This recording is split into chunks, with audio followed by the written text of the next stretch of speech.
आवारा कुत्तों को अपने घर में खाना क्यों नहीं खिलाते हैं आप? सुबह की सैर करने वालों के लिए खतरा बन गए हैं कुत्ते। जानवरों के लिए तो पूरी जगह है, लेकिन इंसानों के लिए कोई जगह नहीं है।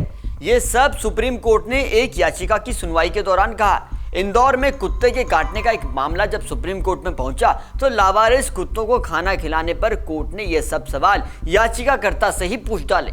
पूरा दिलचस्प मामला आपको आज के जनसत्ता मुद्दा समझे एक्सप्लेनर वीडियो में बताएंगे। साथ ही बताएंगे कि कोर्ट ने आवारा कुत्तों पर क्या सुनवाई की है।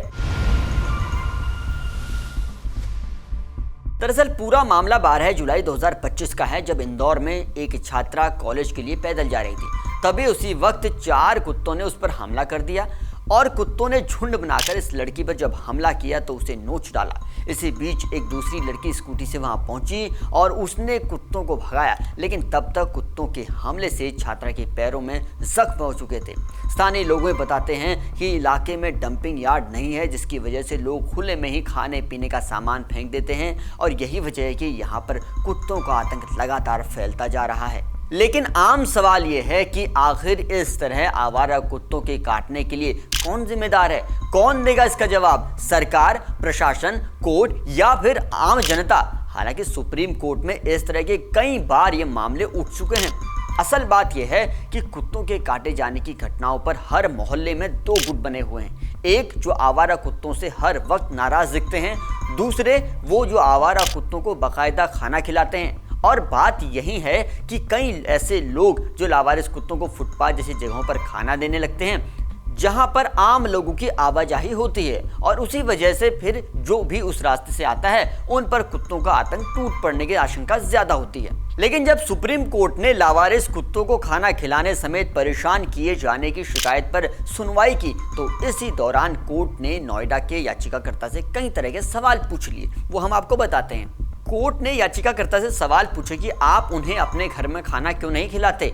आपको कोई नहीं रोक रहा। जस्टिस विक्रम नाथ और जस्टिस संदीप मेहता की बेंच ने पूछा कि क्या हम हर गली हर सड़क इन बड़े दिल वाले लोगों के लिए छोड़ दें? सवाल पूछा गया कि सारी जगह इन जानवरों के लिए है, इंसानों के लिए कोई भी जगह नहीं है क्या? ये सारी बातें कोर्ट रूम में मार्च 2025 के इलाहाबाद हाई कोर्ट के एक फैसले पर हुई।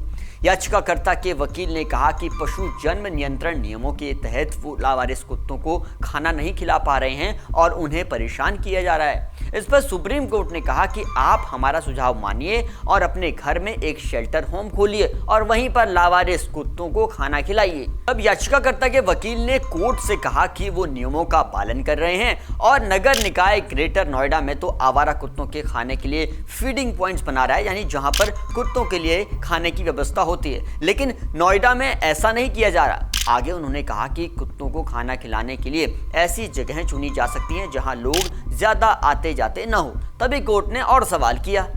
कोर्ट ने पूछा, क्या आप सुबह साइकिल चलाने जाते हैं? वकील ने कहा वो सुबह की सैर पर जाते हैं, उन्हें कई कुत्ते भी दिखाई देते हैं। इतने में पीठ ने पलटकर जवाब दिया कि सुबह की सैर करने वालों को भी खतरा होता है।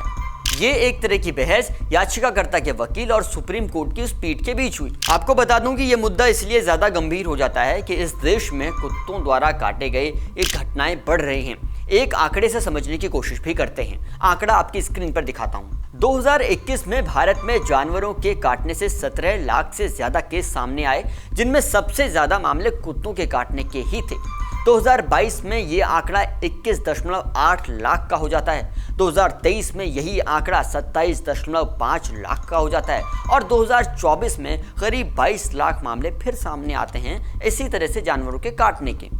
इन आंकड़ों के बाद से आप समझ सकते हैं कि यह मामला कितना गंभीर है। इस पर सरकार, प्रशासन और आम जनता को समझ से काम तो लेना ही होगा, ताकि बेजुबान जानवरों पर भी अत्याचार न हो और इस तरह के मामले भी ज्यादा न बढ़े।